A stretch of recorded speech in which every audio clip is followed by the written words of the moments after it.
Hey there, welcome to Anstack.in. In this video, I am going to talk about operators. Again, this is one of the important topics. So first of all, I will create a new file and the file name will be 08 operator.dart.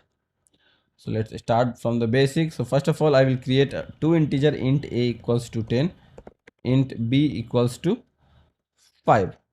So let's define a variable called result, and here we will be having a plus b, and let's print the result. Probably I know that we talked about this uh, add operator or the plus operator, but let's talk about this once more, because what did I do? I did some mistake. Okay, dot 08. Yeah, let's write the file name. Yeah, so we got 15 as the answer. This one is fine. Now I am going to add another operator, which is subtract. So now we will get 5 as the answer. It is fine. Now if I will use uh, multiplication, we will get 50 as the answer. So these are something which we already know. But now if we will use the division operator, we are going to get the error, because when we will divide two integer, we can either get integer or the double. In this case, if we will divide 10 by 5, we are going to get 2. But if I make it 4, so now the answer will be 2.5. So that's why we are not very much sure by dividing two integer what we are going to get.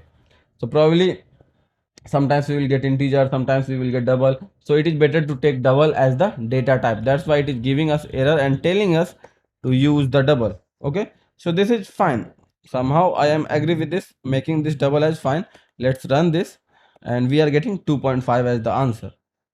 But sometimes we want to ignore the decimal part, we only want 2 as the answer. So how we can do that? Is there any way of doing that?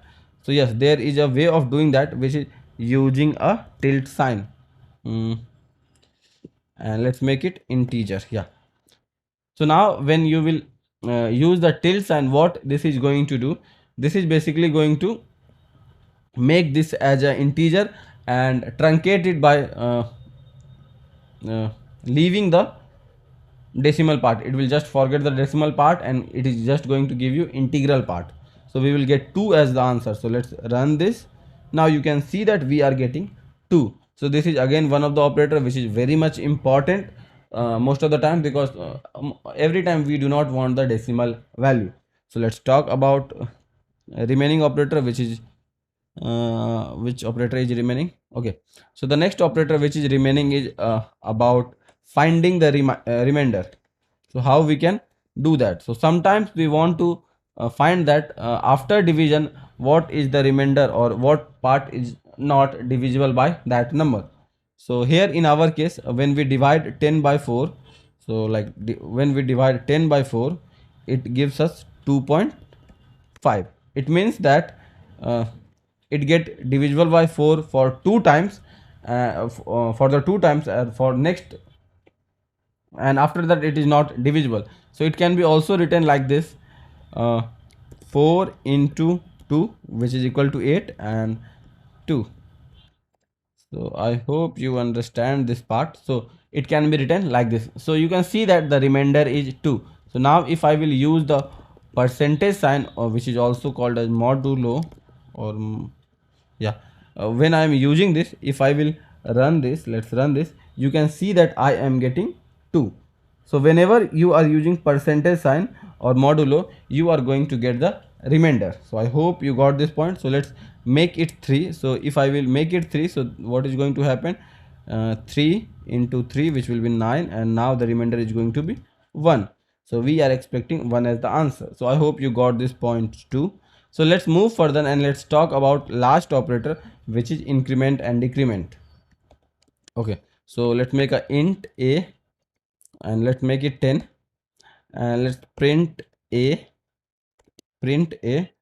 Let's duplicate this line, a plus plus. Okay, so the increment and decrement operator is little difficult to make understand at the first attempt, but if you are already aware, then it will be very easy for you. If you are not aware, then probably you will take some time in order to understand the increment and decrement operator.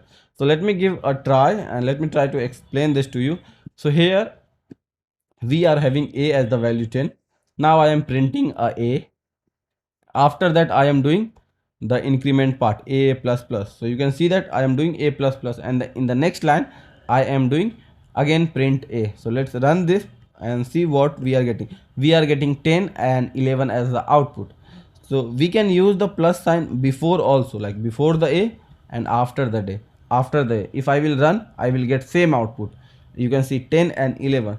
So now here is the question, what is the difference if I use the plus plus sign before the a and if I use after the a? So this is the part which is little difficult to make understand, but I will try. Maybe I could do my job better and make you understand. Okay, so suppose if I am using if I print a, after that I try to print a plus plus, and after that I try to print a again. So let's run this. So you see that I am getting 10, here also I am getting 10, here I am getting 11. So at this line we are getting 10, which means whenever you are using plus plus operator after the variable name, it will use the current value which is previously in the previous statement, which is a is 10. So previously a was 10, so it will use the value as 10, and in the next whenever next time someone is going to call the a, it will give value as 11. It has incremented the value for next variable call. Okay, so let's try to use the plus plus before. So now what will happen, it will use the first value which is 10. After that there is a plus plus symbol. What it will do, it will increment the value first, and after that it will use it. And in the other case it will use the value, and in the next call of a it is going to increment it. So now we are going to get 10 because we are having 10. In the next step it is going to increment the value because it get the plus plus at very first, so it will increment, make the 10 as 11. So now value is 11 at this point, and in the next step, as we have updated the value at this line which is 11, in the line number 18 also we are going to have 11. So let me show you the post increment. So when you are using the plus plus symbol after the variable name, that is known as post increment. If you are using before the variable name, it is pre increment. So let's run this. So here you can see that I am having a. In the next step I am doing this a plus plus, so it is going to use the a variable here which is 10, and after that whenever someone is going to call the a, it will increment the value.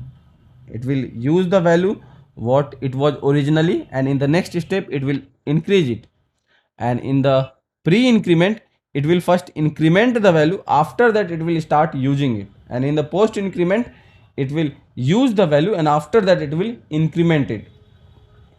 Okay, similarly there is minus minus for the decrement. You can see that we are having 10, first it decrement the value, then it uses 9 and 9, and if I use minus minus after this, it will use the 10, it will use the 10, and after using the 10, in the next step it will, or in the next call of a, it will decrement the value.